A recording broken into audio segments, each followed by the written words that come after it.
I'm Patrick Lancaster, and we have returned to the Kursk region, and now we are headed towards the front line. It's been several months since we've been here, so we're going to show you exactly what's happening here on the front line. There's been no English reports from independent journalists here since we left, and we're going to be showing you what's happening in the territory that has been taken back by Russian forces from Ukraine control after the incursion into the Kursk region of Russia by Ukrainian forces months ago. They came across the border into Russia, the Russia that is not disputed by anyone. They did an incursion or an invasion into Russia and took control of about 1,500 square meters. Now, it's been reported, square kilometers that is, it's been reported that Russian forces have taken back over 2/3 of that. So right now we're going to have an exclusive interview with one of the top Russian generals in this part of the war zone. And right now we are here with an officer from the Akhmat Special Forces that is going to explain a little bit about where we're going and what we're going to do right now. Можете сказать, где мы едем, что мы будем делать?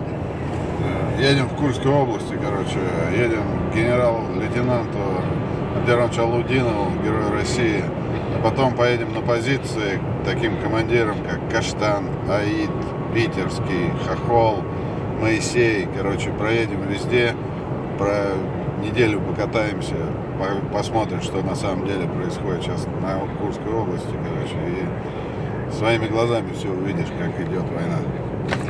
All right, so you see, we've got a lot of important stuff to come, and now we're going to get the information from the source. These are not my opinions or my words. We're going to be getting you the opinions and facts of the people that are living this. Regardless what side you favor of this conflict, people need perspectives from both sides of the line, and I'm giving you what the Western mainstream media won't. Don't just be led like sheep by the mainstream media. Think for yourself. Get as much information from as many sources as you can, because not everyone has all the information. I don't. Don't just watch my reports. Watch reports on the other side too, but I'm giving you what you're not going to see anywhere else. So please like, share, and subscribe. And remember, we're totally independent, crowdfunded journalists. You can support our work with the link on the screen or in the description. And also, stop right now and go down to the comments below and click on my Substack blog and subscribe there, because there's so much more information that I'm going to be putting out there than just here on YouTube. Photos, videos, and much more. You have to be a subscriber on my Substack. It's free, so just go and subscribe. So, got a lot more to come, a lot of important reports. Now let's go see what the situation is from the perspective of a top Russian general. Командир спецназа Ахмат, заместитель начальника Главного военно-политического управления Министерства обороны Российской Федерации, генерал-лейтенант Апти Аронович Алаудинов. Я давно не был в Курск районе, несколько месяцев. Можно, пожалуйста, сказать, как обстановка, что произошло последние несколько месяцев и как есть? Ну, обстановка у нас на Курском направлении подконтрольная, в принципе, да, противник со всех направлений снимает свои войсковые резервы, ресурсы, перебрасывает их на Курск, пытается любыми усилиями удержать сам Курский участок под своим контролем. Но здесь он несет очень большие потери. Каждый день, получается, мы его потихоньку отодвигаем от тех участков, которые раньше были под контролем нашего противника. Мы много уже территорий освободили, много населенных пунктов освободили. И на сегодняшний день у нас, получается, идет планомерное продвижение вперед. Значит, 5 числа противником была предпринята атака, значит, было предпринято контрнаступление. Противник забросил, получается, Новосотницкое и Бердин, 2 населенных пункта, перебросил, значит, свои ресурсы, личный состав. Техника, которая туда зашла за эти 2 суток, первые сутки противник понес потери в количестве 15 единиц техники, это 4 танка и остальное бронированная техника. Значит, на второй день противник потерял 11 единиц техники, но из всего личного состава, который зашел к нам на территорию, весь противник был уничтожен, кроме тех, кто сдались в плен. И когда вы думал, украинские войска уже не будут на Курский район?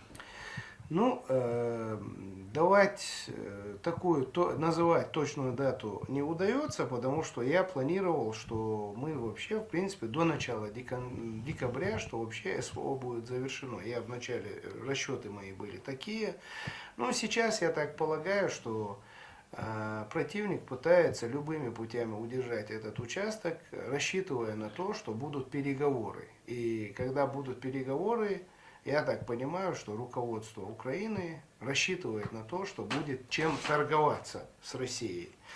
В то же самое время, я так думаю, что противник долго выдержать уже не может, потому что он несет действительно очень большие потери.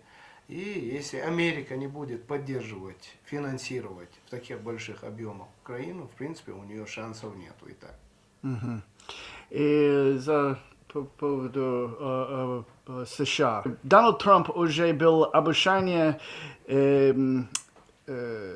будет мир на эта война. Что вы могу сказать, за что он сказал? Первое он сказал 1 дня и... Ну, давайте говорить прямо. Дональд Трамп, в принципе, я думаю, что в его интересах завершить СВО на Украине, то есть закрыть вот эту ситуацию с боевыми действиями, потому что там много разных факторов. И Дональду Трампу на данный момент нужно доказать всем, что то, что произошло на Украине, это по вине Байдена и его команды, то есть вина демократов. И он это уже все четко показывает и доказывает. Теперь получается, что конфликты, которые сейчас разворачиваются на Ближнем Востоке, по всему миру, они показывают, что Америка не может одновременно тянуть несколько конфликтов, и она вынуждена будет все равно делать акцент на помощи Израилю. То есть Украина перестала быть приоритетной задачей для самих властей Америки. Поэтому Дональд Трамп, конечно, в течение 1 дня он войну не завершит, но в то же самое время он будет делать все для того, чтобы этот конфликт завершить, потому что он может перерасти действительно в более глобальный. Я думаю, что это сейчас Америке на данном этапе не нужно. И если вы могу говорить о Дональд Трамп несколько слов, как лицо в лицо, что вы могу сказать? Ну, Дональд Трамп, я считаю его хорошим менеджером. Он хороший бизнесмен, он не друг России, он будет делать все для того, чтобы выстраивать линию и защитить интересы Америки, мне кажется. Ну и в то же самое время я вижу в нем человека, который все равно некоторые вещи видит со здравым смыслом. И задачи тоже ставит со здравым смыслом. Считаю, что его плюс это то, что он жестко поставил точку в ЛГБТ, вот эти все вопросы. Его возвращение, значит, к традиционным ценностям, то, что он призывает, я считаю, что это его главный козырь. И будем надеяться, что все-таки администрация, уже следующая Дональда Трампа, уже будет здраво мыслить и делать так, чтобы мир не зашел реально под ядерную катастрофу. Будем надеяться на это. И, наверное, вы, может, знаю, на Калифорнии сейчас очень много большой пожар, много дома. Что вы могу сказать, если есть что-нибудь? Ну, в Калифорнии очень большие проблемы, пожары. И вот хочется сказать, вот власти Калифорнии очень сильно были заняты ЛГБТ были заняты Украиной, оттуда пожарную технику передавали Украине, не тратили деньги на то, чтобы как раз защитить этот регион. И вот сегодня, получается, население, есть даже люди, которые погибли, очень большое количество зданий, домов сгорело. И понятное дело, что это нанесло очень большой ущерб жителям этого региона. Но будем надеяться, что все-таки новые власти сделают такую систему, которая будет заботиться о людях, а не о далекой Украине и не отдавать ей то оборудование, которое нужно было Калифорнии для того, чтобы тушить пожары у себя на месте. Ну, спасибо большое. Если ничего другое вы думал, США, Европа, люди, надо знаю. Можно я вопрос, как больше раз снимает вас солдат на работу? Да, пожалуйста, снимайте, ребят. Я так думаю, что вам есть очень много интересного, когда вы увидите непосредственно работу бойцов спецназа «Ахмат». Спецназ «Ахмат» — это одно из самых боеспособных подразделений в России, да и в мире в целом, наверное, мы уже это доказали, и противник это знает. Поэтому я так думаю, что если вы поработаете и выдадите эту информацию непосредственно англоязычному населению планеты Земля, это будет очень хорошо для того, чтобы они понимали, что их обманывают. И последний вопрос. Вы есть, что могу говорить, обычный украинский солдат. Что вы могу сказать о нем? Я хотел бы сказать обычному украинскому солдату, что мы с украинским народом не враги. Мы братья. И украинские солдаты должны понять, что им пора сложить оружие. И если хотят, они могут прийти к нам, сдаться. Мы готовы их принять. Если хотят, они должны сделать все для того, чтобы остановить свое правительство, которое решило воевать до последнего украинца. Но русские и украинцы это не враги. Их враги находятся в Вашингтоне, в Европе и во главе Украины. Окей, еще один. На это Вашингтон и все это, и как все они сказали за эту обстановку.